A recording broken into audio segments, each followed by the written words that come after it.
Hey guys, welcome back to my channel. My name is Jeff. So in this video, we're going to check out Twice's Jihyo's performance project called Crown. This is by Camila Cabello and Gray. I'm probably going to do like a full run-through reaction and then I will dissect what I can afterwards. Okay, let's get to it.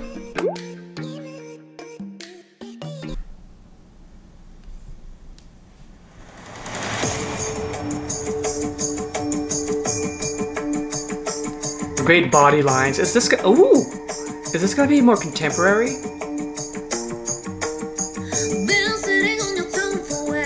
Ooh. Oh, she covered it too. The song itself. Bare feet. Hey, ooh, nice foot placement. Okay, she's doing really well with the vocals too. Lots of falsettos. Ooh. Oh my god! I can see the contemporariness into this! Oh my god!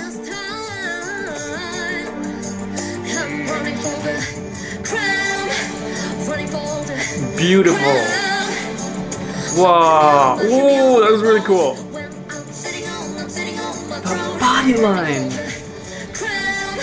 Hey. Who choreographed this? Ah!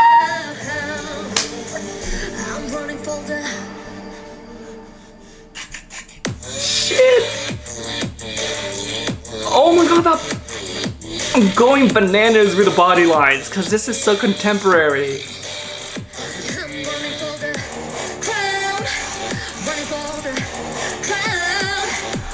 Oh my god, she's killing it!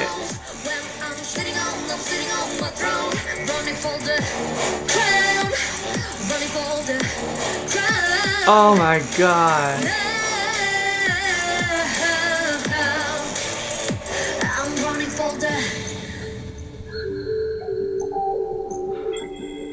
My heart is beating, oh my god. I think I just fell in love. I always love these performance projects because it really allows artists to just show us what they can do. Because how many people, how many groups can come back with something like this, right? Unless you're a solo artist, right? It's gonna be a little bit harder because you know what you're coming out with. It's a certain brand. I just haven't seen a lot of groups do a contemporary piece, basically. That's what I'm trying to say. And it's not to say that what they're coming out with is not good. I just appreciate a lot of variety of different styles, especially because contemporary and lyrical is my forte and have been exposed to the most. When I see it in K-pop, it's just so good because not a lot of people know about these kind of genres and styles. Because hip-hop is the more mainstream, like this kind of performance, this kind of choreography isn't mainstream enough. I believe the first time we've been exposed to a lot of these is if you guys are in the US, So You Think You Can Dance. That was the very first time a lot of different styles have been put into mainstream. Before that, it was a lot of hip-hop because of hip-hop videos and stuff like that. So, okay, let's go dissect this a little bit. So, the thing about contemporary dancing is that there's not a lot of terms. Not like ballet, where there's a lot of terms. Technical terms. First, like her facial expression is just incredible. This is a very artsy, awkward imagery that is just so beautiful, right?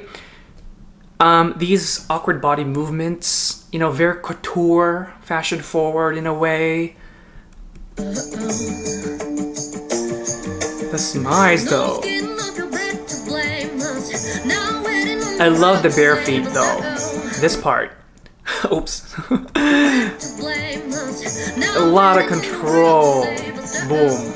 A lot of control in that. And oh my god, I wish this was a wider view because a lot of contemporary dancing is very abstract.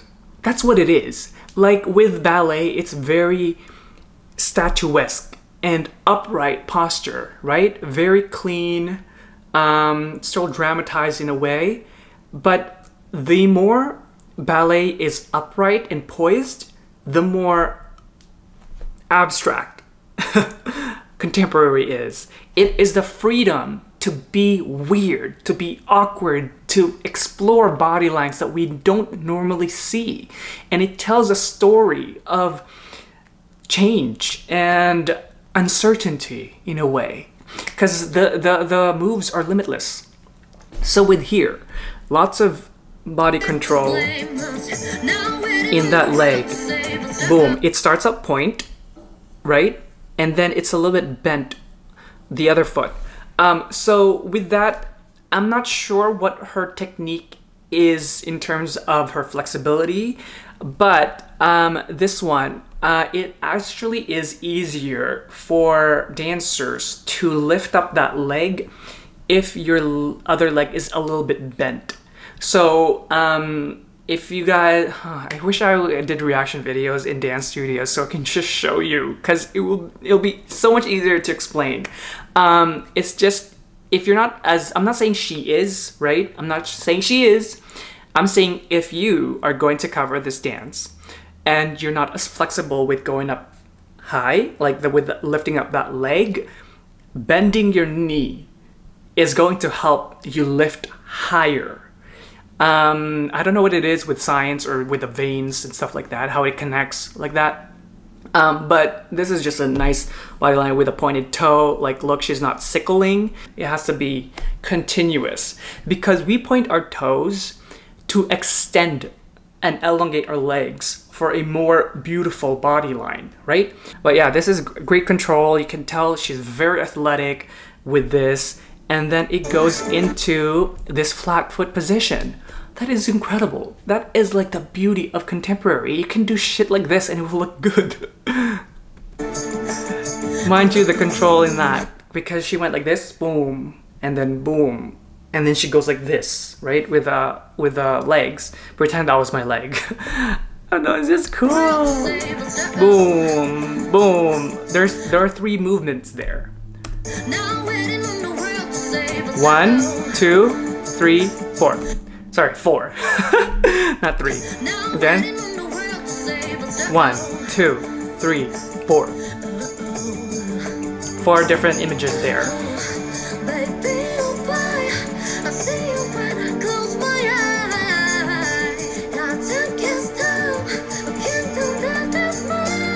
She's got some partner work there too. So that one is actually, I thought she was gonna do a leap, a jump leap, because that is the same preparation as what she was about to do. I was like, oh my god, is she gonna do like a jump leap? Like here, same prep. Right? She starts with a momentum, and then, but then she goes like this. I got teased because like the preparation for dance or for jazz, for a pirouette turn into a leap, that kind of thing is like this. You go like this kind of. It's almost, I guess it's balletic too. But she did it. I was like, ah. Boom.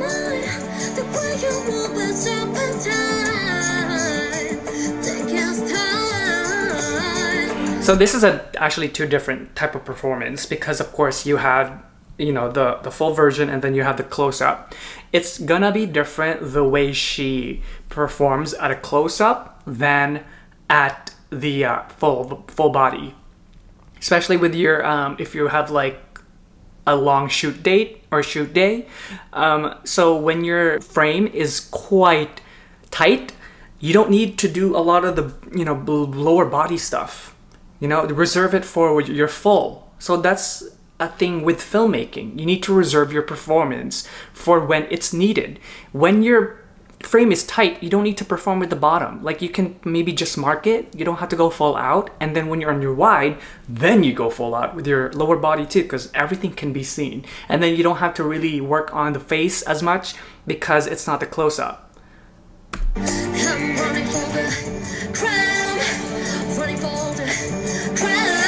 Just great imagery all throughout. Very, I feel like it's Egyptian. So actually with her body lines, she's very controlled. Great control. She finishes her moves, basically. That is something that is hard to do for a lot of dancers because we're always thinking of the next move. And so it's harder, unless if it's a song that's a little bit more slower, then it's a lot easier. But here, it's like a mix. She has both fast and slow pace, and she's consistent with finishing her moves. So by that I mean like,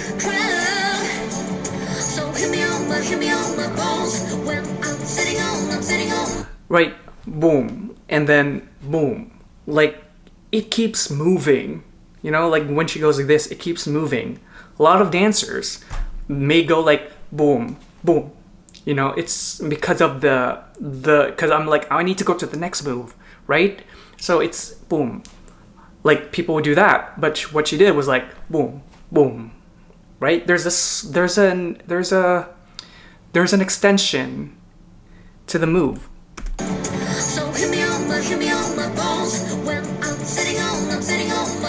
Right? This is so cool. Like this is so, it's like awkward, but it's beautiful. Oh my god. It's just unconventional movements.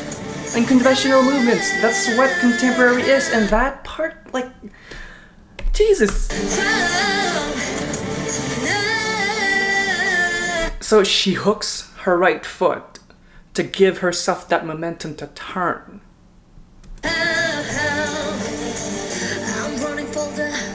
Kudos to everybody else too though, like they're all doing amazing. Okay, that part, oh, sorry, hold on.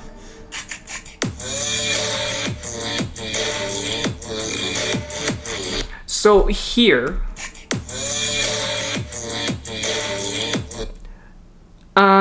it goes in. So that one, again, is a little bit more unconventional because normally what would be executed in that way, unless corrected, is a little bit more of a pointed toe, more outwards. The knee will be more outwards than inwards.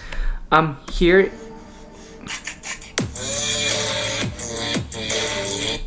see, it's more outwards. Well, it's more inwards than outwards, right? If you can tell, like her, do you see the different feet? It depends on your training and the way you want to execute it, I guess. But like with her, her foot is a little bit more pointed. It's because it's more to the side. So you see, the leg line is more continuous. But with hers, it kind of curves just a little bit. It's just a hair. Maybe it's the way she would maintain her balance. But I just want, I mean, I'm not saying that either one is wrong because I'm not the choreographer. I don't know how it's supposed to be. Maybe it's supposed to be like this, and then she's the one that's kind of tweaking it just a little bit. But what I wanted to point out is that you can do it a little bit differently if you're learning choreography, as long as the overall picture is the same, right?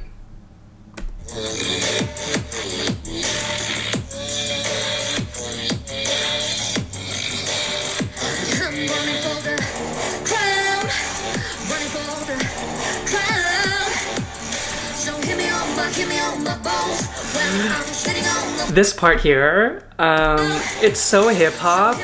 This part, boom, boom. It's so hip-hop, but because there's bare feet, it looks so cool. It's just unconventional. Love it.